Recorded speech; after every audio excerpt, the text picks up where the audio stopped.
Hey, what's up guys? Alex at No Tech. How you doing? And today I'm bringing you my long overdue review of the 2016 12-inch Apple MacBook. So this is the same one Lena unboxed on our channel in early May, so it's been about a full month that I've had to use this device out in the field. And I actually replaced, oh gosh, this is heavy now compared to this.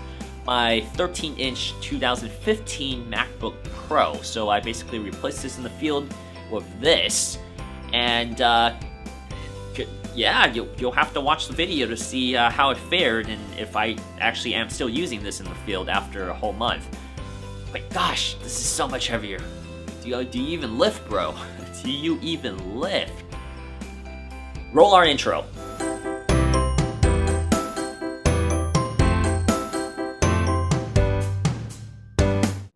2016 MacBook that we have in our possession here is a 1.1 gigahertz Intel Core M3 model with 8 gigabytes of RAM and 256 gigabytes of storage. We'll talk about how this combination of specs performs a little later on in this video. Moving on to one of the nicest things about the 12-inch MacBook, we are looking at a gorgeous 12-inch display, good for 2304 by 1440p resolution. So this is a Quad HD resolution screen that Apple calls a Retina display.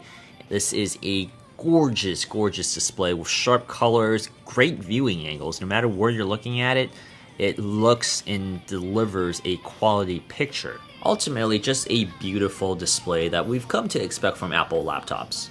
Except the MacBook Air, of course. Now the keyboard is where things begin to get tricky, and it literally boils down to personal preference between user and user. After replacing the scissor mechanic with a butterfly mechanics in the 2015 MacBook, it also makes its return here in this 2016 model. Clicking on the keyboard definitely isn't as satisfying as on a mechanical keyboard, but I definitely enjoyed typing on this, and I actually could type pretty fast if I needed to. In regards to the trackpad, there really isn't any debate. This is the best trackpad on any laptop, period. The Glass Magic trackpad that Apple always comes out with is always unbelievably miles ahead of any trackpad in the world right now.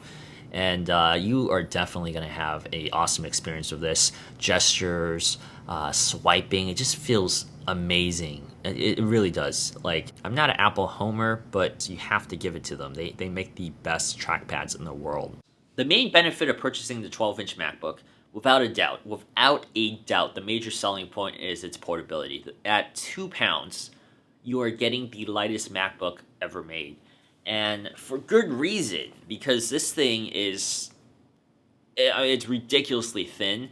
I know it's not the thinnest or lightest laptop out there in the market. There's a lot of other ones out there. I totally understand that.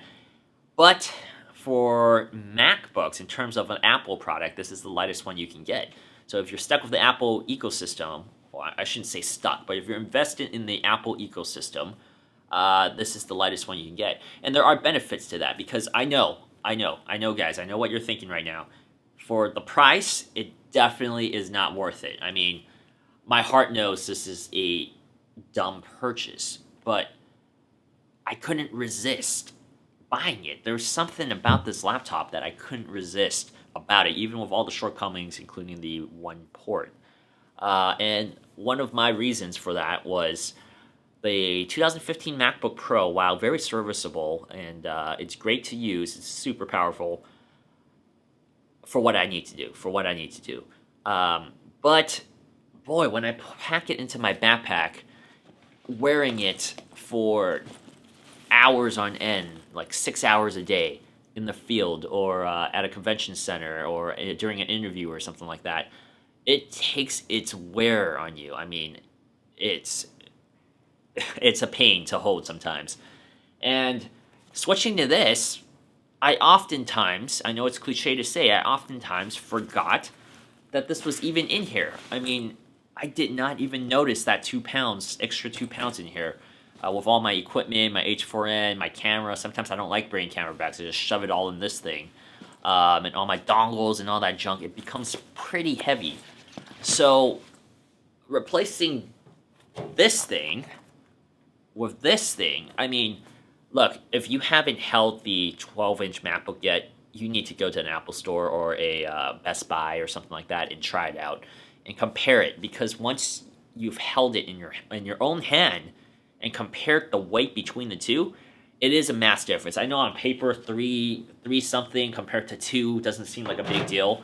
I didn't think so too, but after using it for the month, you can notice the difference. So, major selling point for the 12-inch MacBook is its weight and portability. So, definitely, I don't know if it's worth that for the admission of purchasing it, but definitely it's a great selling point for this product.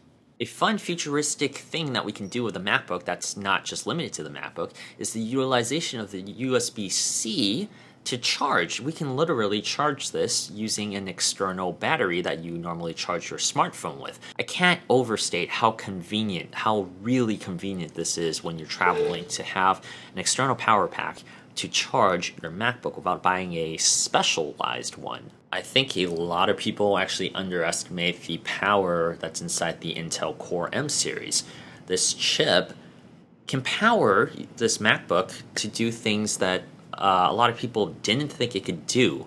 I can edit videos. Like, there's a common misperception that you can't edit videos or you can't Photoshop on the Core M machines, and that is totally incorrect. Like, I've been editing videos on this MacBook when I'm on the road without any problems. It actually works pretty fast. Yeah, it might take a little longer to export it out, but I'm okay with that as long as the actual editing experience is smooth. And it is. I haven't had much lag or rendering issues or anything. It works as advertised. I mean, I can use this device to do what I normally do on my MacBook Pro. It's just exporting time takes a little longer, which I'm okay with. I'm okay with sacrificing a little bit of time and efficiency. There is one major flaw that you cannot work around, and that is the fact that there's only one port, and you're going to need a lot of cable space, a lot of USB-C hubs, in order just to satisfy your need to plug things in, because you do need to plug in a mouse on occasion, especially if you're going to edit photos or a video, and you do need that external power, that external hard drive. So yeah, you definitely need USB-C hubs that you have to purchase out there. But yeah, the one I'm using right now works pretty well. I purchased it for a little more money, a little more value for it, and I have all the ports I need in that hub. So yeah, that's still a major flaw that the MacBook has. That single USB-C port is not efficient at all, no matter how you spin it, no matter how much we say we don't need many ports. We still need at least another separate port. There's no way you can live with just one port. Apple, Apple, Apple. What am I gonna do with you? I mean, I want to break up with Apple, like, all the time. I want to break up with you guys all the time. But I don't know. I can't. I can't. Like, what did the Democrats used to say when Goldwater was running? In your mind, you know he's right. In your gut, you know he's nuts. That's, that's exactly how politics season. Like, thumbs up there. You need to be voting, guys. But that's exactly how I feel about the MacBook, this 12-inch MacBook. In my mind, I know I don't regret buying it, but in my gut, I think I'm nuts for buying this. And that's the dilemma. That's the dilemma you get with Apple products. Like, it's beautiful. There's no doubt about it. It's a beautiful, beautiful, beautiful computer. Beautiful laptop. But it's so pricey. At $12.99, it's definitely not worth it. At $9.99, it's not worth it. At $7.99, it's even not worth it, you know? I pride myself in buying really good value, like phones like the OnePlus 3 that I'm going to review on the channel. Moto X. I used to love the Moto X. I still love my Moto X 2014. And like the Axon 7, stuff like that. Great value at a low price. I pride myself in buying stuff as a comic collector too. I've been doing that for years. But this is the total polar opposite. I can't even say that. Take two. Total polar opposite of my model, and I can't break away from it. And is that so wrong? Is that so wrong for this to do one thing that I absolutely wanted to do and pay a premium price for that. And it delivered. It delivered what I wanted it to do, which is to replace this out in the field so I could keep my MacBook Pro inside the office, hook it up to a monitor, edit 4K, keep it plugged in, while I take something super light out into the field, type up articles, transfer files and videos, albeit with a dongle, but it still works, and not even notice it in my backpack. That's what I set out to find and to accomplish, and I did. I ultimately did that, and I paid a premium for it.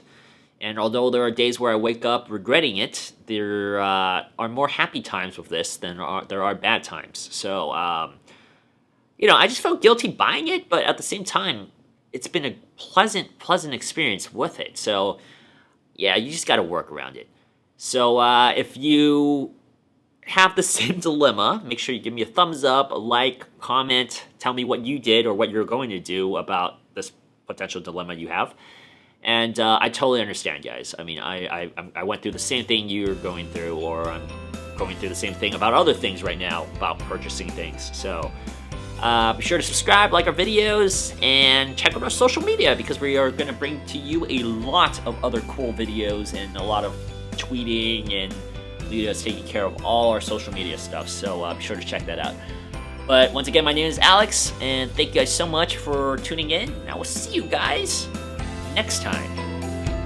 Bye.